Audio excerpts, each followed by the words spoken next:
Hi, I'm Reveena and welcome to my kitchen. Today I want to show you how to make vegan gingerbread. It's the season to be giving gifts, and this recipe is really something that everyone can eat. They're delicious, crispy, flavorful, easy to make. Okay, so the first thing that I'm going to do is sift 2 cups of flour, and then I have 1 tablespoon of dried ginger, 1.5 teaspoons of cinnamon, 3/4 of a teaspoon of allspice, half a teaspoon of baking soda, and half a teaspoon of salt. And see, in the time it took me to say the ingredients, I was done sifting it, so it's really not that big a deal.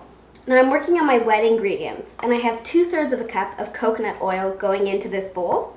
Coconut oil is a saturated cholesterol-free fat. It's fairly good for you. It's really good for your hair, for your skin, and at room temperature it's a solid, so if you need to stick it in the microwave for 20 to 30 seconds to soften, that's totally normal. That's what I did. So I'm going to mix this for 2 minutes, just until it's really soft and creamy. As if you were using butter, you'd cream your butter, so cream your coconut oil. So I just added half a cup of packed brown sugar to my coconut oil. And you really want to cream your coconut oil first. That will ensure that you don't have any lumps, which will end up in your batter, and then when you cook it, you'll have these like awkward pockets of fat. You want your fat evenly dispersed in your cookies. So I'm now going to cream the butter, the coconut oil, and the sugar together. Now to that, I'm just adding half a cup of molasses. And I feel like molasses is one of those things that you either really like or you don't like. My dad always claims to hate molasses and hate gingerbread, and yet somehow he eats all the cookies that I make. So if that tells you anything about how amazing these cookies are, just saying. All right, so we're gonna mix the molasses into our brown sugar and coconut oil mix. And the last thing that we're adding to the mix is 2 tablespoons of unsweetened applesauce and 1 teaspoon of pure vanilla extract. I just added my wet ingredients to my dry. We're gonna give everything a mix. Be careful because this will kind of go everywhere. And then we're gonna switch to my spatula just to make sure that everything is well incorporated. My dough looks absolutely perfect, but it's really sticky.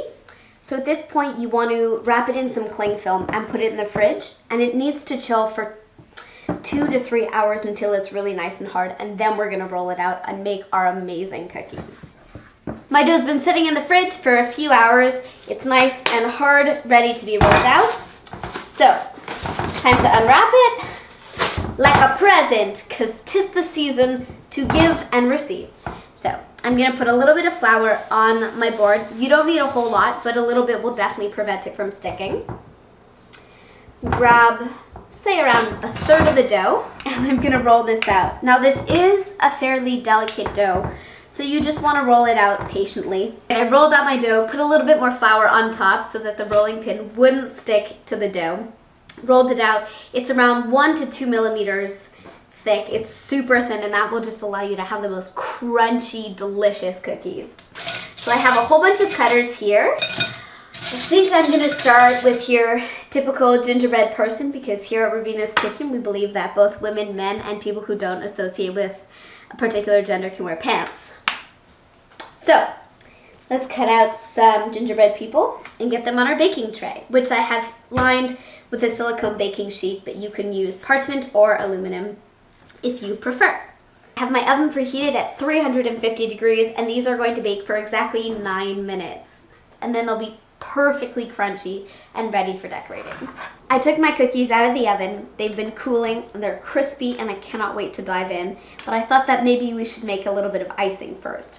So I have here 1 cup of icing sugar, and I have some Grand Marnier in this pitcher. You can use water, you can use milk, you can use soy milk, whatever you want. But I thought that some orange liqueur would really complement this spices made gingerbread. So I'm just gonna add a teeny bit, like a teaspoon at a time, and give this a good whisk, because this will turn to liquid extremely quickly. And we don't want it too thin, or it won't harden and form really nice decorations on our cookies. Over here I have a piping bag with a very small tip, which I've just fitted right at the bottom.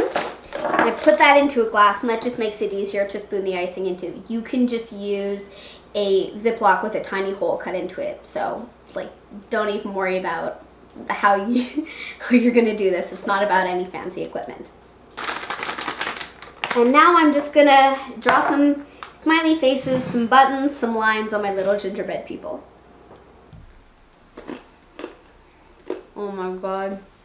That crunch is so unbelievably perfect. And there's so much flavor in this cookie. The ginger, the allspice, the cinnamon, such warm, vibrant flavors for such a cold time of year. And the orange and the icing just totally kicks this up. I really hope you give these a shot. I know that you'll love them.